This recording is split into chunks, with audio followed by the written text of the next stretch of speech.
नमस्कार। प्रभात साक्षी न्यूज नाटक और आप सभी का स्वागत है। साल 2022 के उत्तर प्रदेश विधानसभा चुनाव में बीजेपी के लिए कन्हैया मित्तल का गाना जो राम को लाए हैं हम उनको लाएंगे एक तरह से राजनीतिक संजीवनी साबित हुआ था।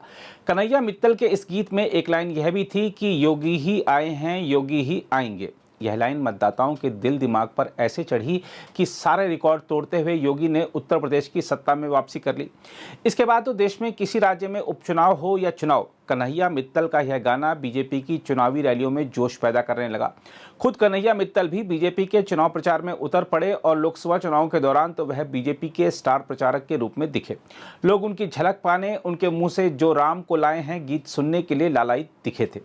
लुधियाना में तो एक टीवी चैनल के कार्यक्रम में जब कन्हैया मित्तल ने जो राम को लाए हैं गीत गाया तो कांग्रेस की एक पार्षद इतनी प्रभावित हो गई कि उन्होंने मंच से ही कांग्रेस छोड़ने का ऐलान कर दिया।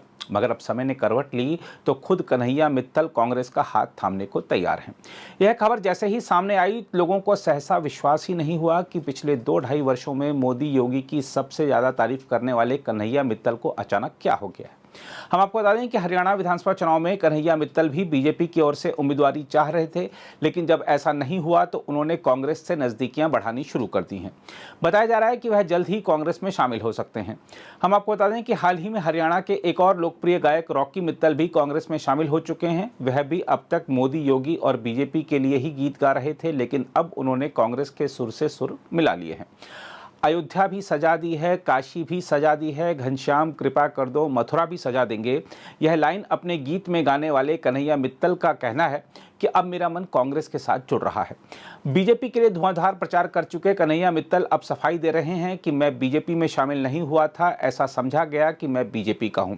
उनका कहना है कि मुझे लगता है कांग्रेस के साथ जुड़ना चाहिए। उन्होंने कहा कि विनेश फोगाट के साथ जो हुआ वह गलत था, अब वह भी कांग्रेस के साथ जुड़ चुकी हैं। कन्हैया मित्तल ने मीडिया के सवालों के जवाब में यह भी कहा कि मैंने सिर्फ प्रधानमंत्री नरेंद्र मोदी की तारीफ नहीं की थी, बल्कि मैंने यह भी कहा था कि अगर प्रधानमंत्री रहते हुए मनमोहन सिंह भी राम मंदिर का फैसला करते तो मैं उनके लिए भी गीत गा देता। उन्होंने कहा कि अब देश के अंदर लग रहा है कि हमें कांग्रेस के साथ जाना चाहिए। उन्होंने कहा कि ऐसा तो नहीं है कि सारे राम विरोधी ही कांग्रेस में हैं। उन्होंने कहा कि वहां भी राम को चाहने वाले हैं और वहां भी सनातनी लोग हैं। देखिए, हमारे मन में चल रहा है कि हमें कांग्रेस ज्वाइन करनी चाहिए। आने वाले समय में आपको पता लगेगा कि ज्वाइन करी है कि नहीं करी। नहीं, देखिए, जैसे हर आम आदमी का, नागरिक का हक है कि वो कहीं पर भी जाकर बात कर सकता है। तो मेन कारण यही है कि हम लोग जहाँ भी भजन करने जाते हैं वहाँ ये परसेप्शन बन जाता है कि भाई भाजपा का प्रचार करने आए हैं या कुछ आए हैं। तो उसमें जो कांग्रेस से जुड़ा आदमी है वो अपने घर पे ही रह जाता है, वो भजन सुनने नहीं आ पाता। तो एक ऐसा परसेप्शन तैयार हो कि हर वर्ग का, हर दल का आदमी भजन सुनने आ सकता है, और इसी चीज़ को हम दुनिया तक पहुंचाना चाहते हैं। हरियाणा में चुनाव में क्या माहौल नज़र आ रहा है वहाँ पर? देखिए, ये माहौल अच्छा है और मुझे लगता है कि दोनों ही पार्टियां अच्छा काम कर रही हैं, और आने वाले समय में जनता किसको चुनती है, जनता पे निर्भर करता है। देखिए, निर्भर करता है। अयोध्या में प्रॉपर अयोध्या सीट जो विधानसभा की है उसमें तो भाजपा नहीं हारी, लेकिन ओवरऑल जो सीट है, जो वहाँ की सीट है, उसको ज़रूर उन्होंने एमपी इलेक्शन में हारे हैं।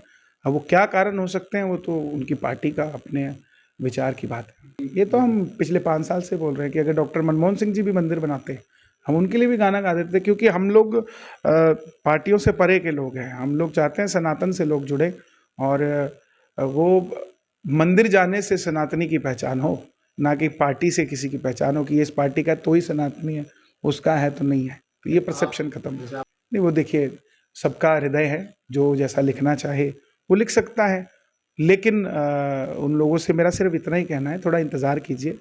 इतनी जल्दी तो मेरा मन भी नहीं बदला जितनी जल्दी आपने मन बदल लिया। तो थोड़ा सा इंतज़ार करें, आने वाले समय में हम ऐसा कोई काम नहीं करेंगे जो सनातन के विरोध में हो।